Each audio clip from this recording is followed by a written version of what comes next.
Hello friends, Sanjia cooking চ্যানেলে আপনাদের সকলকে স্বাগত।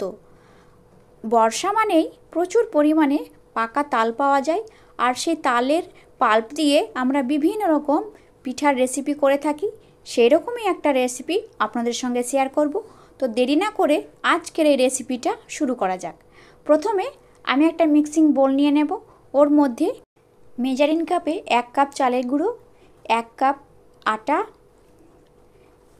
1 কাপ মতো চিনিটা আপনাদের স্বাদ অনুসারে দেবেন, যেমন মিষ্টি পছন্দ করবেন, আর 1 কাপ তালের পাল্প। আমার তালের পাল্পটা দেওয়া হয়ে গেলে এর মধ্যে সামান্য পরিমাণ লবণ দিয়ে ভালোভাবে আমি এটাকে হাত দিয়ে একটা ব্যাটার তৈরি করে নেব। আমার ভালোভাবে ডোর মতো করে মাখা হয়ে গেছে।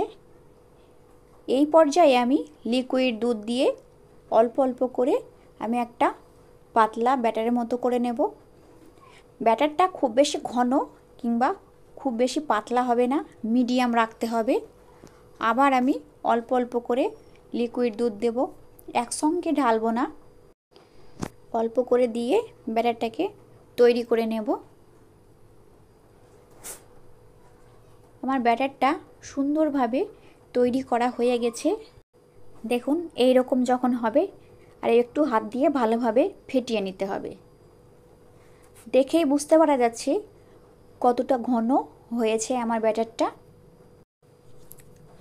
এবার আমি এর মধ্যে 1 চামচ এলাচের গুঁড়ো দিয়ে দেব। এলাচের গুঁড়োটা আপনারা দিতেও পারেন, নইলে স্কিপ করে দিতে পারেন। এবার এটাকে ভালোভাবে মিশিয়ে নেব। আমার সুন্দরভাবে ব্যাটারটা তৈরি হয়ে গেছে। আগে থেকেই গ্যাসের মধ্যে প্যান আমি হিট করে রেখেছিলাম। এবার এর মধ্যে আমি অল্প করে অয়েল ব্রাশ করে দেব। আমার অয়েলটা ভালোভাবে দেওয়া হয়ে গেলে একটা মেজারিং কাপের মতো নিয়ে আমি অল্প করে ব্যাটারটাকে দিয়ে দেব। দেখুন, এই রকম হবে। এবার ফ্রাই প্যানটা একটু ঘুরিয়ে ঘুরিয়ে নেব যাতে শেপটা খুব সুন্দর হয়। চারিদিকটা একটু ফুটো ফুটো হয়ে গেলেই বুঝে নিতে হবে আমার এক সাইড হয়ে এসেছে। এবার আমি এক সাইড উল্টে ভাঁজ করে নেব।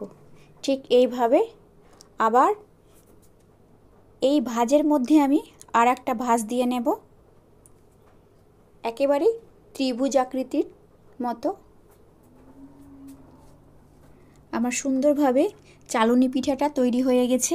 এবার আমি এই পিঠাটাকে তুলে নেব।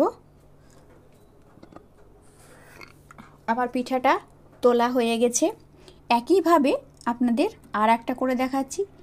আবার এর মধ্যে অয়েল ব্রাশ করে দিয়ে ব্যাটারটা মিডিলে দিয়ে দেব।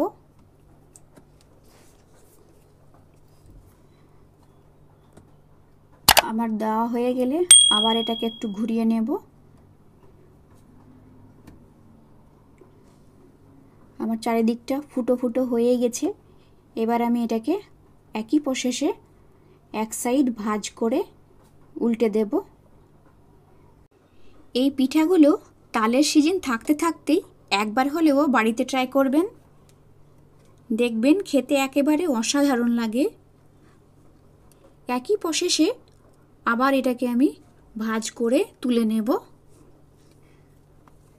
আমার এই রেসিপিটা যদি আপনাদের ভালো লেগে থাকে তো অবশ্যই বাড়িতে ট্রাই করবেন এবং কেমন হলো আমাকে কমেন্টে জানাতে ভুলবেন না।